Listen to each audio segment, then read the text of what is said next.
हे दोन कबूटान माझा प्रश्न प्रश्न माझा या विद्यापीठ परिसरात एवढी कोरडग्रस्त का वाढलेलं आहे? तुम्ही बघू शकतात की विद्यापीठ परिसरात पाण्याची खूप कमतरता आहे. पाण्याच्या कमतरतेमुळे तुम्ही सर्वदूर बघू शकता त्याची कोरड झालेली जागा दिसते. म्हणजे महाराष्ट्रात दुसरं काहीच झालेलं नाहीये. महाराष्ट्रात या झाडाला गम झाला आहे आणि त्याच्यामुळे यांनी पानं सोडून दिलेले आहेत या ठिकाणी. गममुळे सगळं वातावरण तयार होत आहे. हेच त्यामुळे वातावरणामध्ये प्रेम तयार व्हायला पाहिजे. गाडी आली नाही.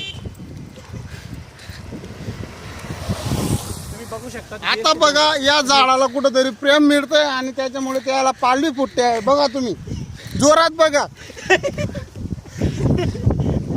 आणि हेच ते जंगल. या ठिकाणी प्राध्यापक जनसंवाद आणि पत्रकारितेचे प्राध्यापक सुनीलजी भटकर त्याच्या मुलांनी या जंगलामध्ये आग लावली होती पार्टी करताना दारूच्या नशेत.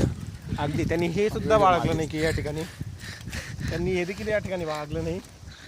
काय ते बाकीचे योग्य जाऊ सांभाळतील. अत्यंत 10 वर्षापासून प्रेम करणारे गोरखदादा त्यांनी 10 वर्षापासून नितांत प्रेम केलं निसर्गावर आणि या झाडांना फुलवण्यासाठी त्यांनी अक्षरशः प्राणाची आहुती दिली आणि त्यांचे प्रयत्न आज साकार झालेले आहेत. या ठिकाणी हे झाडं हिरवं झालेले आहेत.